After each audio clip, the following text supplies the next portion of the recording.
Hello everybody! Je vous fais cette voice note numéro 3 aujourd'hui parce que, encore une fois, l'algorithme d'Instagram a travaillé pour moi et a mis sur mon chemin une vidéo de Jean-Claude Van Damme, une vieille vidéo, un vieux footage dans lequel il essaie de nous expliquer un concept un peu lunaire mais finalement assez philosophique. Et le sous-titre de cette vidéo, c'est à l'époque, il y a eu beaucoup de moqueries, mais quand même, ce mec est très philosophe. Et c'est quelque chose que j'ai conscientisé il y a quelque temps déjà, mais je ne l'ai jamais vraiment mis en mots et surtout je ne l'ai jamais vraiment partagé. Donc je vais le faire aujourd'hui parce que je trouve ça super important et ça rejoint totalement ma démarche.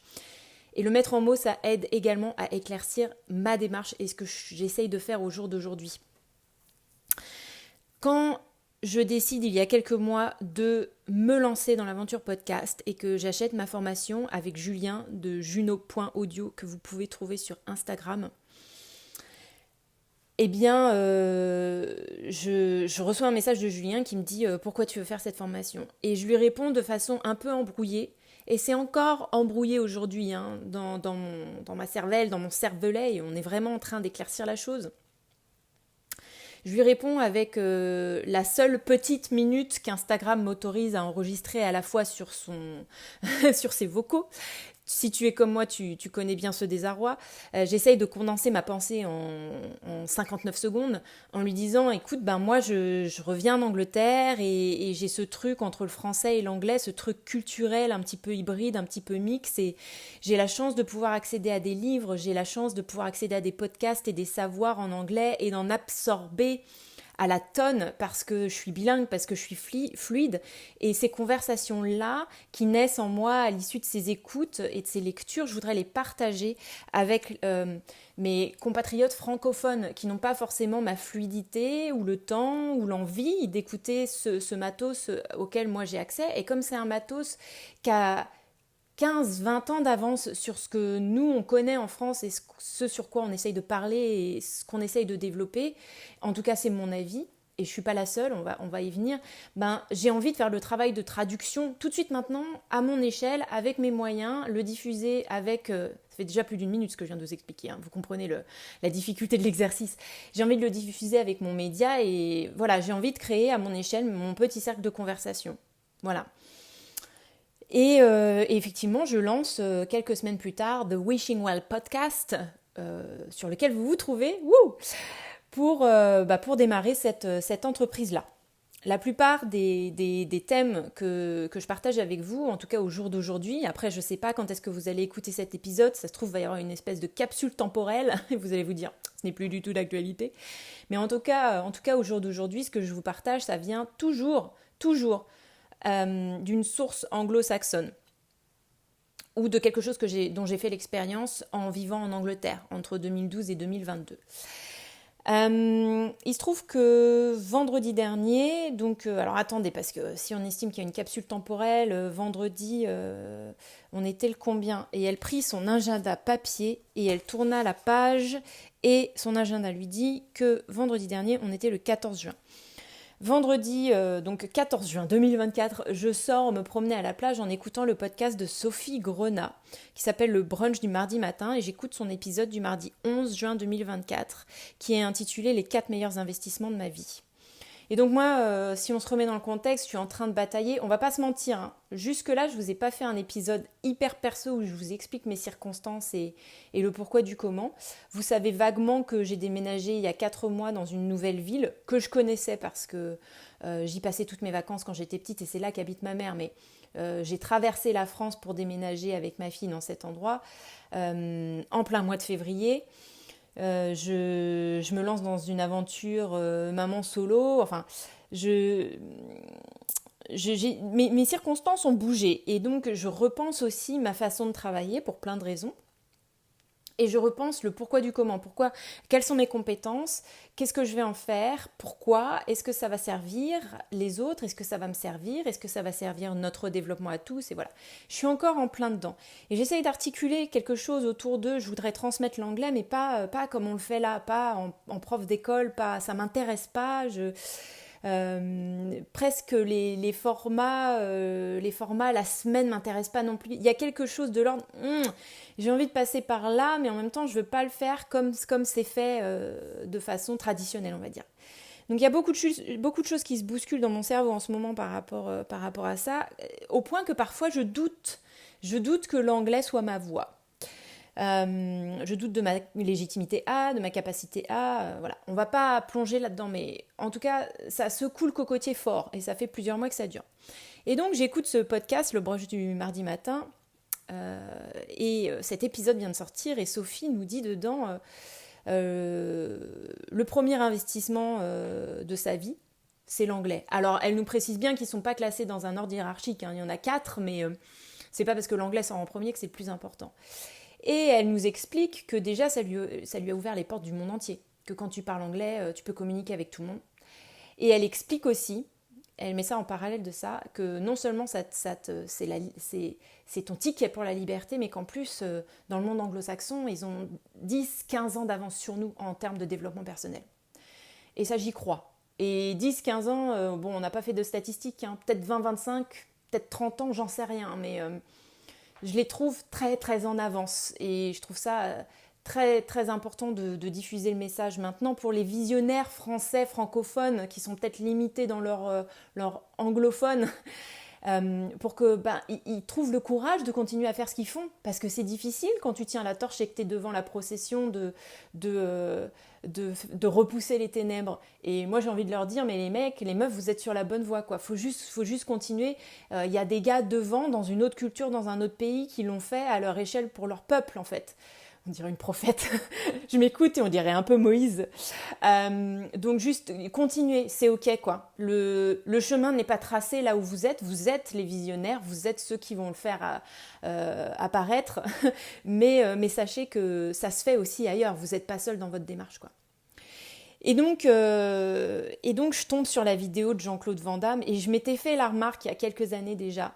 Je faisais partie de ces gens qui s'étaient foutus de sa gueule à l'époque de la vidéo sur Aware. Vous vous en souvenez ou pas? Aware. Il essaye de nous expliquer le concept de Aware. Et on se fout de sa gueule parce qu'il a l'air d'être complètement perché, complètement lunaire, on ne comprend pas ce qu'il dit, les formulations de ses phrases, elles ne sont pas françaises, pas vraiment. Il a l'air d'être dingue en fait. Mais moi, ce que je fais aujourd'hui, c'est exactement ce qu'il faisait il y a 15 ans, il y a 20 ans. Je ne sais même pas quand est-ce qu'elle est sortie, cette vidéo. Il faudrait que je remonte les archives pour savoir. Elle a au moins 20 ans, cette vidéo. J'avais pas 18 ans, j'étais plus petite. Elle a peut-être 30 ans même, cette vidéo. Le mec, il fait exactement, il y a 30 ans, il avait la moelle de faire il y a 30 ans ce que moi j'essaye de faire aujourd'hui, et pour lequel je me sens encore vachement honteuse et vachement gênée, parce que le mec, il pense en anglo-saxon. Il nous parle en français, et entre les deux, il essaye de traduire des concepts qui n'existent pas ou qui ne s'expriment pas de la même façon en anglais qu'en français, quoi. Ça tape en plein dans ma problématique à moi. Et à l'époque, on se moquait de lui, il y a 30 ans, on se moquait de lui. Et en plus, le concept qu'il essaye de nous apprendre, là, c'est un concept qu'on connaît bien aujourd'hui, to be aware. Il nous explique aussi que le silence est vachement important. Enfin, avec ces mots anglais traduits en français, mais presque littéralement. Et nous, à l'époque, on était complètement fermés à ça. Ça ne passait pas dans notre système. On voyait juste un mec dingue. Et aujourd'hui, je vous assure que si vous regardez ces vidéos et si vous écoutez ce qu'il dit, ça vous semble plus du tout farfelu. Ça ne vous semble plus du tout farfelu. Et c'est pas juste parce qu'on a grandi, on est devenu mature, et dans un monde idéal, on se moque plus des gens, parce qu'on vaut mieux que ça, et on est passé au-delà de ça, de cette immaturité, de cette puérilité. Non, ça va au-delà de ça. C'est parce que le discours ne nous choque plus. Le discours, ça y est, il fait partie d'eux. Au même titre que, et je le mentionnais dans mon dernier épisode de podcast qui est sorti donc le dimanche 16 juin 2024 sur l'archétype de Chiron. À l'époque où j'étais petite, on ne parlait pas de dyslexie, de troubles de l'attention, de troubles de l'apprentissage. On n'avait pas de mots à mettre dessus. Les seuls mots qu'on mettait dessus, c'était « t'es bête ». Ah ouais, tu rentres pas dans les cases ? Bah t'es bête. T'es intelligent ou t'es bête.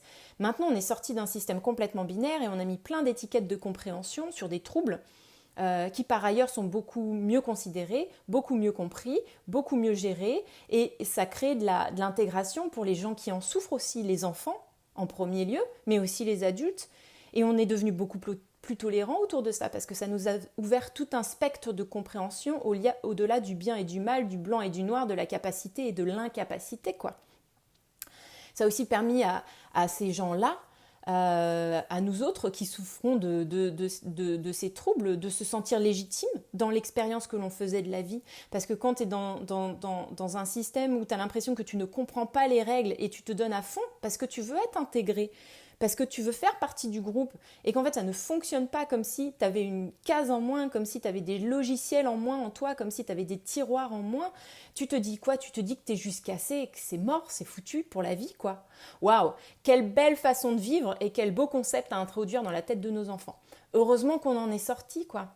Heureusement qu'on est sorti. Et ce que je fais aujourd'hui, ce que j'essaye de faire aujourd'hui, j'ai du mal à le mettre en mots et j'ai du mal à admettre que peut-être c'est ma voix et j'ai du mal à admettre que faut encore quand même un petit peu expliquer. Les mecs, je vais faire des erreurs de formulation, des fois je vais dire des trucs, vous allez trouver ça bizarre. J'essaye vraiment de vous faire comprendre des concepts qui ne viennent pas de notre culture, avec des mots qui ne viennent pas de notre culture, et traduire, c'est en fait très difficile. L'anglais, c'est comme deux peintures, l'anglais et le français, qui viennent de courants différents. Et maintenant, j'ai tellement apprivoisé l'anglais, ou l'anglais m'a tellement apprivoisé, que je n'ai même plus besoin de faire le chemin littéral entre l'un et entre l'autre. C'est pour ça que je suis complètement... j'ai la goutte de sueur qui coule dans mon dos quand j'essaye de vous traduire un truc en anglais, parce que l'exercice de traduction littérale et ensuite correcte, c'est un exercice que je ne fais plus dans ma psyché. Je ressens l'anglais, je comprends l'anglais dans mes cellules maintenant. Je vois le tableau de l'anglais. J'ai pas besoin de me dire, c'est de l'impressionnisme, pour que les Français comprennent, va falloir que j'en fasse un tableau cubiste. Ok, je prends quelle peinture, je prends quel pinceau, je prends quel type de toile, qu'est-ce que je garde comme élément, qu'est-ce que j'enlève comme élément, et que voilà, ce tableau impressionniste, c'est un chat, faut que je fasse un chat cubiste, quelles sont les indications. C'est vraiment ça que ça m'oblige à faire quand je vous traduis de l'anglais au français, tu vois. Vous voyez. Et franchement, c'est chaud. Mais franchement, ça vaut la peine de le faire, et ça vaut la peine que vous vous mettiez dans le bain et que vous continuiez. Regardez le nombre de mots anglais que vous utilisez en langue française maintenant. Au-delà du mot ketchup et basket. et Batman. C'est incroyable. Maintenant, j'ai des conversations avec des gens qui, par ailleurs, ne sont pas bilingues, regardent pas nécessairement leurs films en version originale, sous-titrée anglais ou même français par ailleurs, et ils me sortent des termes anglais, des termes de développement personnel, des termes de... Regardez le terme de queen. Regardez le nombre de formations, coaching, où le terme c'est queen, quoi, c'est pas reine, c'est queen. Il y a des concepts qui sont plus forts en anglais, il y a des concepts qui sont plus fournis, il y a des concepts qui sont plus vastes. Aware, c'était un concept tellement vaste il y a 30 ans, même à l'échelle de nos psychés d'il y a 30 ans, qu'on n'a même pas compris quand le mec il a essayé de nous l'expliquer, et pas juste parce qu'il s'exprimait mal, entre guillemets, jugement à deux balles, parce que c'est pas qu'il s'exprimait mal, c'est qu'il s'exprimait comme il pouvait, pour faire du terme aware impressionniste un terme aware cubiste. J'espère qu'on dit cubiste, hein, et pas cubique ou un truc comme ça. Ça, c'est le genre d'erreur que je vais faire constamment.